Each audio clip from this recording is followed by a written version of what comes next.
my brother, Philip Sheplia. Thank you very much for this invitation.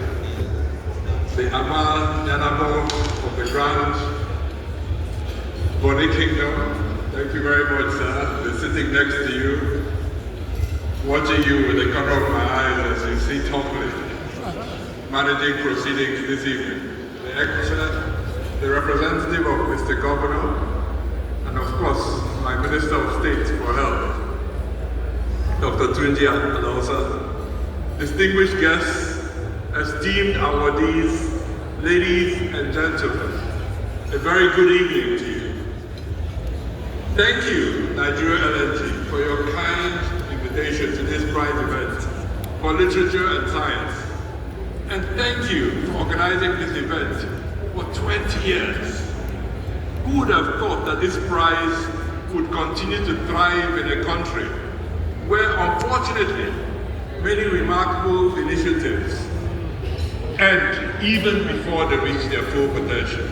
Tonight we gather to celebrate Nigeria NLNG's remarkable success and its well-deserved reputation as being one of Nigeria's best-run companies. You stand as a beacon of hope for our nation's future. Your operations have not only generated revenue for our country, but it has created jobs, stimulated economic growth, and inspired a new generation of Nigerians. During these times of intense uncertainty, you give us something to hold on to. The theme of tonight's event, The Future, challenges us to think critically about the country we want to build. And I crave your indulgence to join me in a short journey to think about this together. A future where our youth can thrive, our economy can grow, and our nation can take on its rightful place. A future in which we can hold up our heads high again.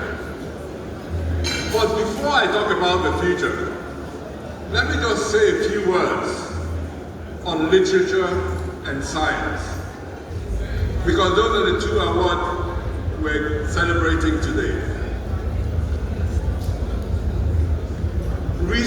Since recently completing a book with my lovely wife Vivian, who joins me here today, I have gained an even greater appreciation for the dedication and resilience that writers invest in their craft. Whether you're writing fiction or non-fiction, you must allow yourself some vulnerability by sharing a part of you with the world.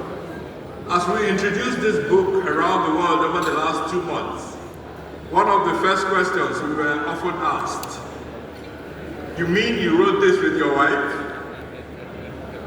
And I know what they were really thinking, but not voicing, was the second part of the question. And you did not kill each other? But the experience was rewarding for us, and yes, we learned a lot on how to appreciate how challenging and beautiful writing can be. So congratulations to the prizes, to the winners of the prize for literature. I would also like to express my appreciation for the prize for science. Science lies at the heart of the work I do every day. A society that does not encourage science will always be a passive recipient of knowledge. When I asked ChatGPT this question, as one does these days, it replied, "A society that does not encourage science will struggle with poorly informed decision-making on critical issues, resulting in negative consequences for its development." Well, maybe that explains a few things on what is happening to our country today. The world is at the beginning of a new age for science, with opportunities that artificial intelligence presents. And the question for us collectively is whether we want to participate in this. Do we want to participate in that future? That really is a question for us. But now to the theme, the future we must create. But before diving into that, I'd love to reflect a little bit on the past.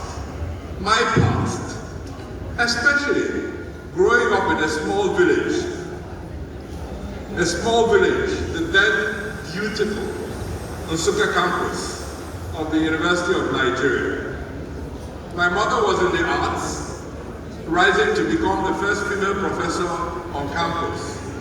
My father was one of 3 doctors that cared for the health of campus students and staff.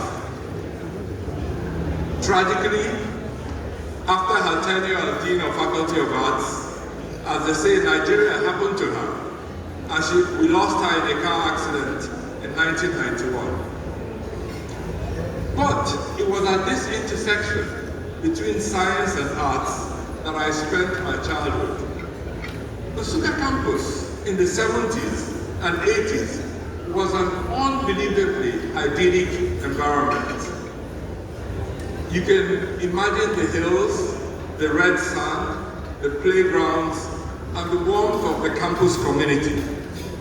But my fondest memories were stories of Nigeria's future that were shared on the dining tables in our sparsely furnished university bungalow. As described in our book, An Imperfect Storm, I had no idea at the time what it meant for my parents to have casual visitors that were named Chino Achebe, Anya Oanya, Obioro Techiku, Iken Nobechi, Madwewes, Ifemesia, Adiche. Yes, it's not the Adiche that many of you would know, but Professor and Professor Mrs. Adiche, the parents of Ngozi Chimamanda Adiche. This was in the 70s. In the 70s, and they had all just come out of a devastating war that impacted lives and was ever present in their consciousness. Yet, I do not recall a single instance where they agonized about the past. Instead, I remember vibrant discussions about the Nigeria that they envisioned. These dinner conversations extended late into the night, until they would all drive home in their 404s and 504s across campus. I would fall asleep fantasizing about Nigeria's future through their stories. In my imagination, the future could not be brighter. So when my brother Philip, the MD of Nigeria NLNG, asked me to talk about the future we want to create, I could not but reflect on the conversations of my parents and their friends. Today, I am older than my father was at the time, and we're again at crossroads. I am genuinely afraid that my generation might also let down our own children by not delivering for them the future that is surely within their grasp. Many of you in this room this evening, I know, share this anxiety.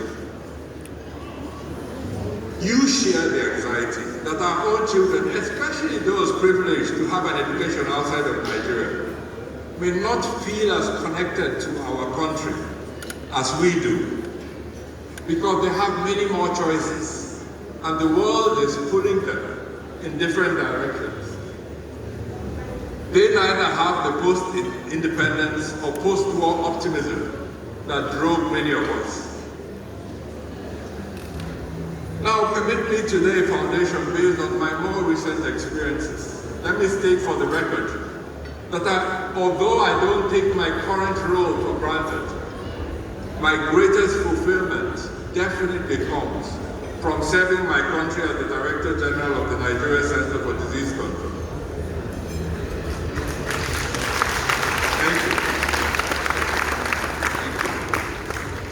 Through this experience, I gained first-hand insights into the workings of government. Today, when people mention FEC or NEC, the National Assembly or the villain, I feel neither trepidation nor awe. I have witnessed them at their best of times and sometimes at their worst. Our path forward is always shaped by the lessons learned, the challenges we've faced, the foundations laid by previous experiences. The future is never built in isolation of the past, and our public health response to the COVID-19 pandemic exemplifies this like nothing else. In 2016, when I started my journey as DG, we were not preparing for a pandemic. We were focused on building an agency to lead us into the future. We needed a resilient national public health agency capable of weathering both visible and invisible storms. I understood that this would demand much from me. I shared with Vivian the conversations in my parents' sitting room about the future that they saw for our country. Now, we are suddenly in a position to contribute to that future. So with her support and that of my family, we got down to work. I knew we had to create something lasting, sustainable, and special. We wouldn't be prepared for the future if we adhered to the old models and didn't change our mindset and our systems. So we set out to work slightly differently from many other government translators, embracing an agile and entrepreneurial spirit. This would not be like any other government agency. We aim to establish an efficient public sector agency that would challenge conventional wisdom of what was possible within the constraints of our country. Today, I want to share a few simple actions that we took that should be the standard for every public sector agency that prepared us for the pandemic we faced in 2020. I will focus on only 3 examples of the changes we implemented in a small public sector agency. Very few people, and you can bear witness, had heard about NCDC before the pandemic, when the phrase, according to NCDC guidelines, became one of the most widely broadcast terms in media channels in Nigeria. This phrase provided confidence in very difficult government decisions during a period of deep uncertainty. While these examples might be tribal in the private sector, at least I hope so, they are far from insignificant in our public sector.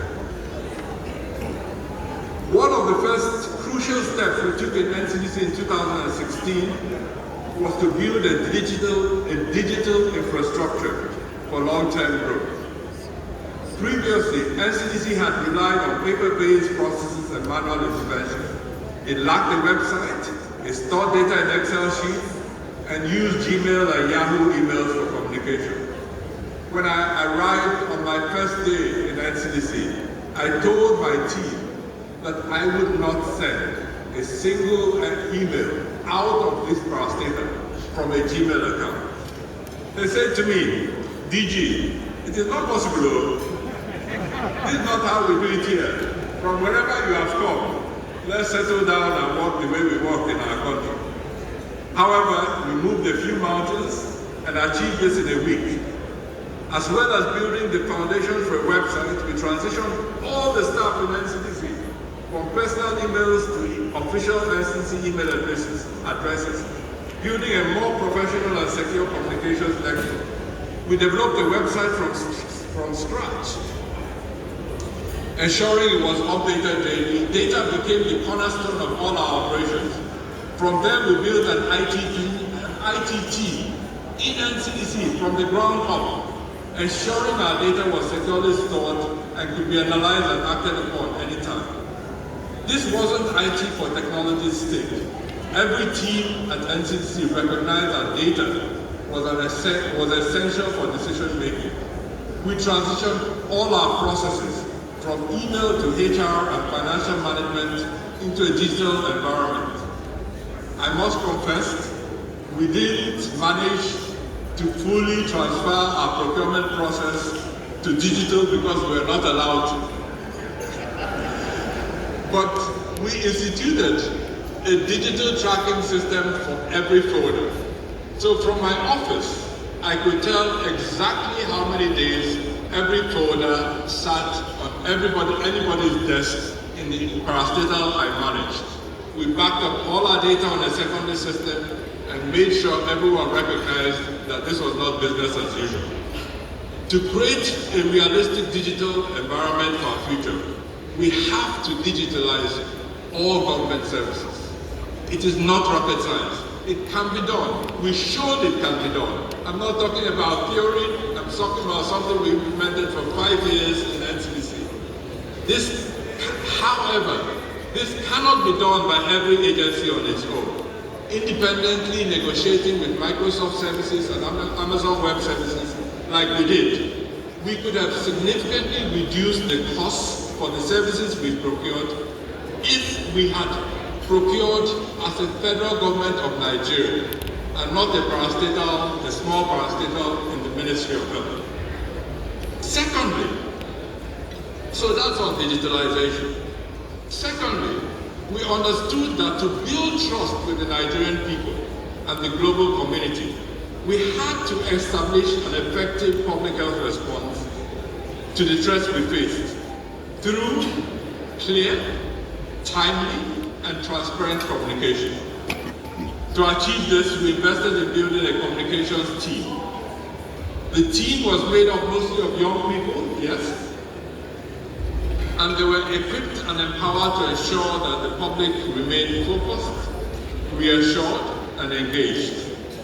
It was important for me as DG that communication wasn't solely the responsibility of the Director General.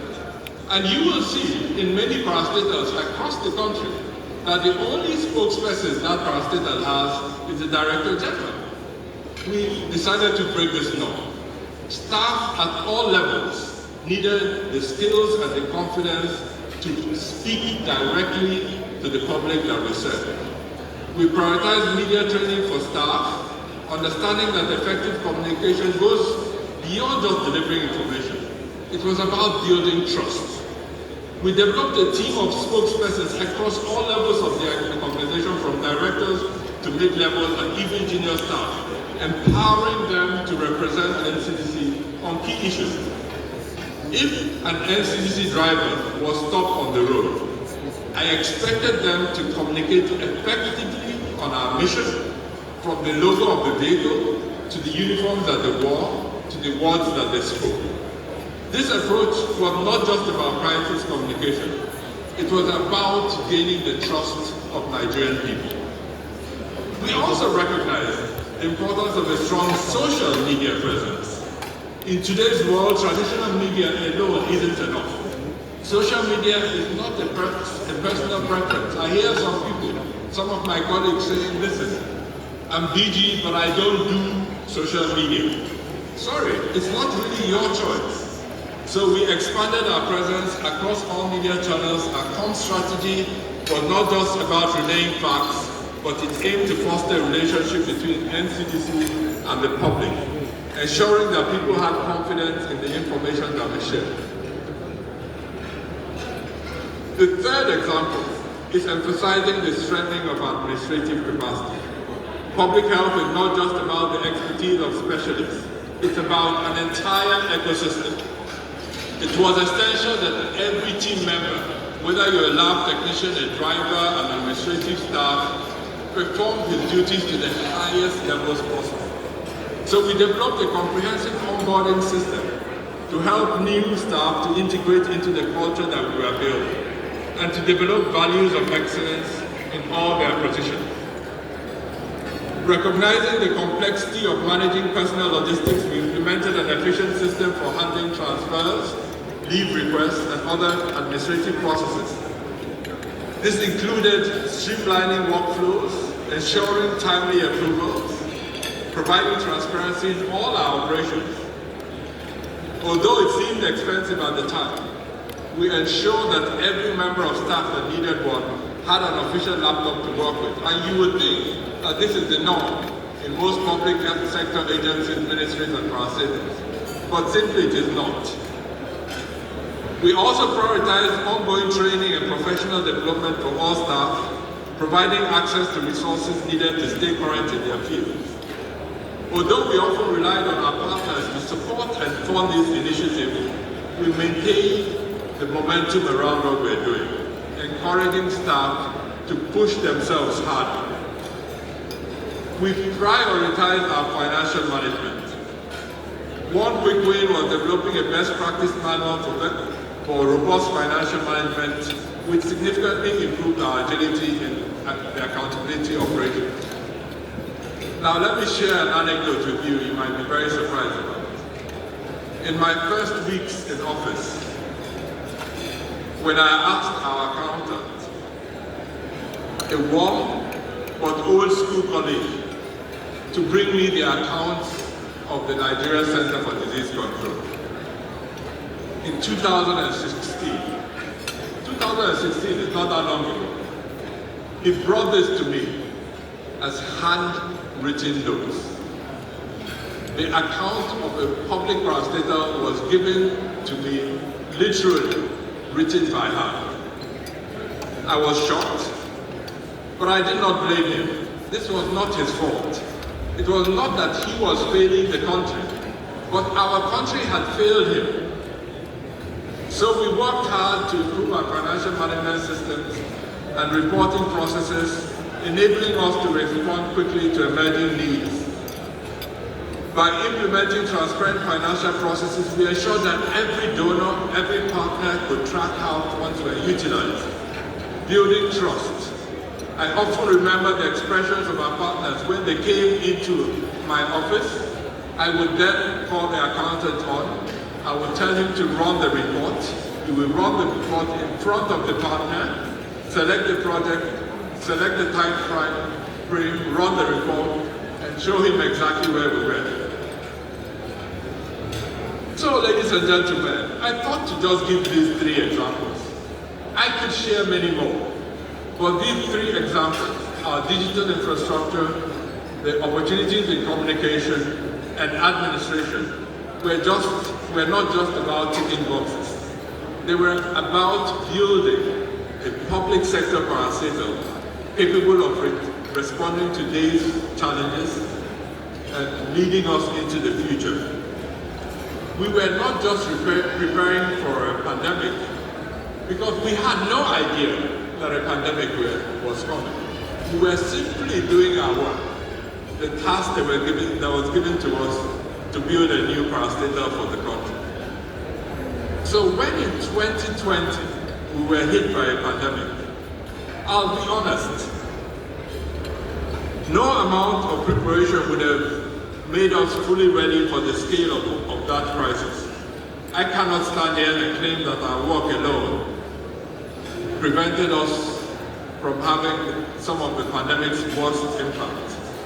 But precisely because of the groundwork we laid, we were able to respond in ways that would have been simply unthinkable 3 years ago.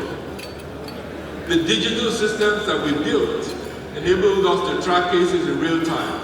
Our comms team provided daily updates to Nigerians, helping us to curb misinformation and establish a management framework for our response.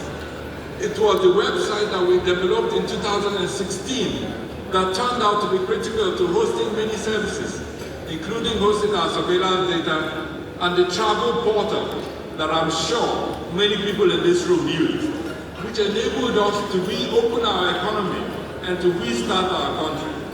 It was the infrastructure that we built, both human and technical, that enabled us to scale up testing, establish isolation centers, distribute critical supplies nationwide, provide information rapidly to Nigerians, and many more.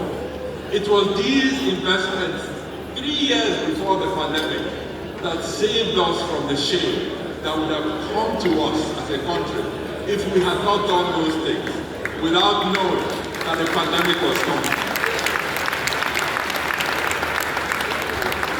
We were preparing for a future we couldn't see, and because of that preparedness, we were better able to respond with speed and efficiency, ensuring that we did not let Nigerians down.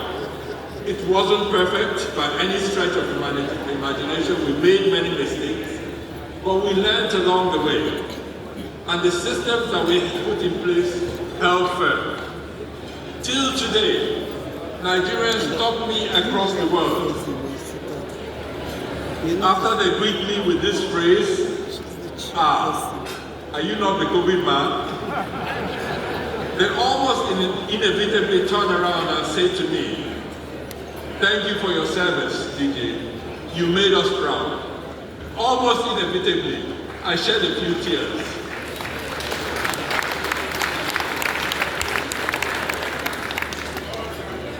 These days, we receive daily press releases announcing new Director Generals for government agencies.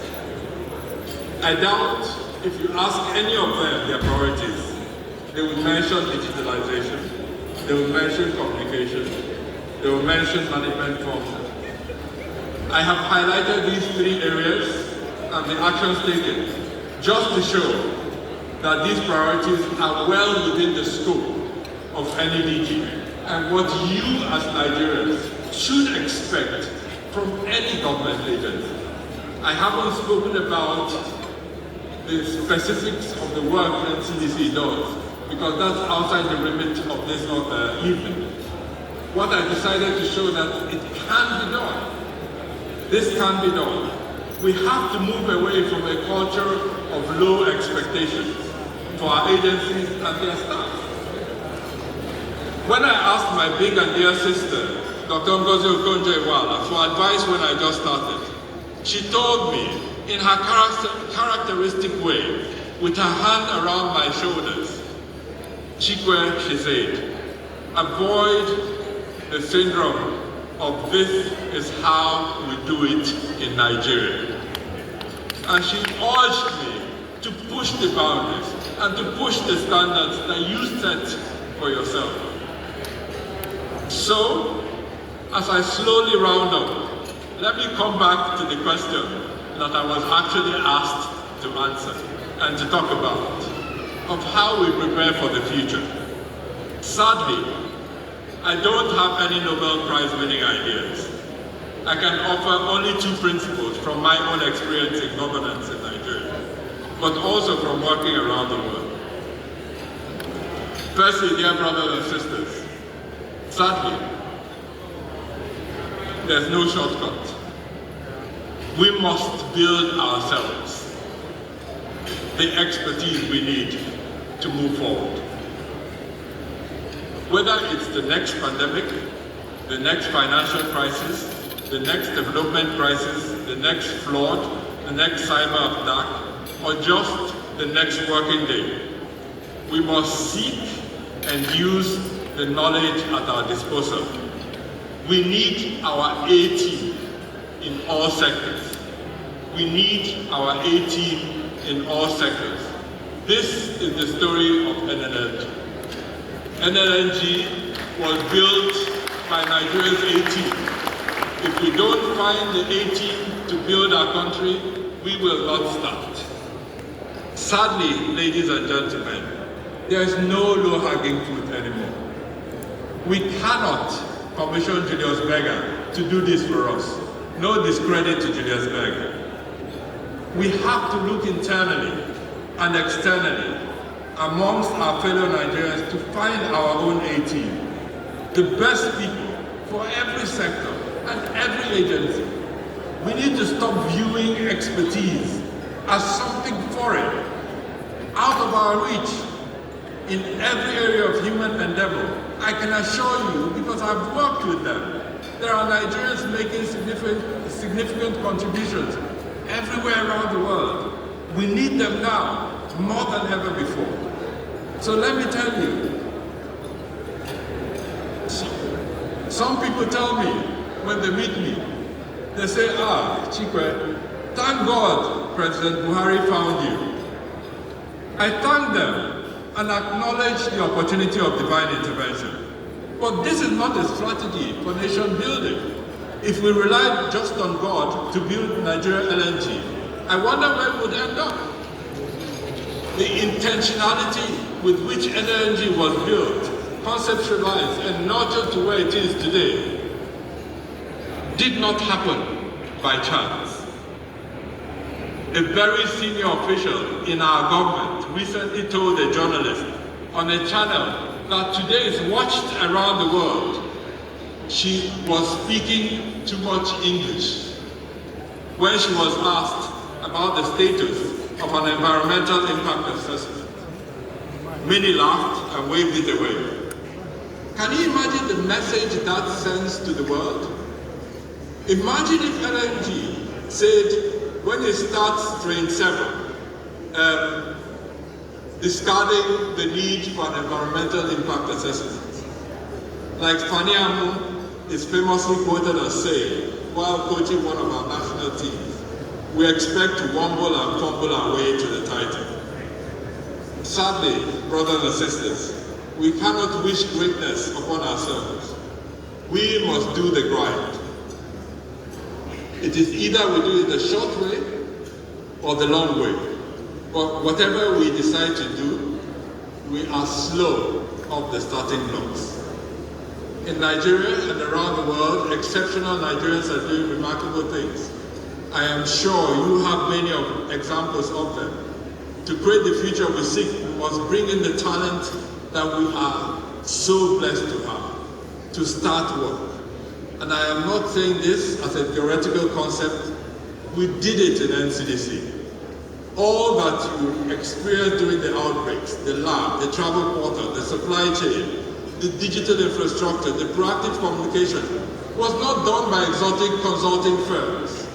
Most of it were done by dedicated civil servants with support from others. They did a great job within the context of a often berated public service. They found reasons to push themselves beyond what they thought was possible. We see some of this in our private. So, why do I say this? Let's not externalize progress. We can make progress happen in Nigeria. We can build our A-team, but we must be willing to ask ourselves the hard questions and demand excellence and work for it. Finally, and perhaps most challenging for us, is that in addition to building the necessary expertise, we must find the courage to make the decisive action that will drive meaningful change. I suspect that this is our biggest challenge at the moment. In all honesty, with the caliber of individuals in this room today, I do not think I have seen anything that is new or original. I am 100% sure that Professor Kwatitomi, Banakuka, Ruben Abati that I saw in the room have expressed these opinions 1,000 times over in the articles and commentaries that they give for us every day. The gap, I suspect, lies in whether we have the conviction to do what we need to do across all our sectors and across all levels of government. We need courage. We need courage. Not only to make tough decisions, and you know what they are, but also the fortitude to let go of some of the pegs and trappings of power. We must have the courage to confront the truth of where we are, the years and opportunities that we have lost, and do away with the narrative that we are the giants of Africa, or that we are a giant at all. We may not even be deserving, honestly, of a second chance. Greatness isn't something that we can wish on ourselves, or just hope or pray for, and that it will happen to us, sadly. And to be honest, I have nothing against praying, but we have to do the grind. It cannot rely on the random and sporadic appointments of Narak, NAFTAC, and Uhuru Ribadu in EFCC, followed by a return to business as usual. We all have heard the saying that fortune favors the bold. So we wait for leadership that will have the courage to do what needs to be done. So as we look into the future, we need expertise and we need courage in equal measure. I leave it to this esteemed audience to be part of making it happen. We can transform the despondent refrain of Niger Go Better into the true conviction that Nigeria definitely no go carry last. And we have to mean that when we say it. As we thrive for this change, let us remember the words of Nelson Mandela, that what counts in life is not the mere fact that we have lived. It is what difference we have made to the lives of others that will determine the significance of the life we had. We owe it to ourselves to build for future generations. As we look ahead, let us draw inspiration from Nigeria NLNG's achievements. Let us strive to create an environment where every Nigerian can excel, where every business can strive, where our nation will prosper again. Tonight's celebration is not just about LNG's success. It's about the potential that lies within every Nigerian.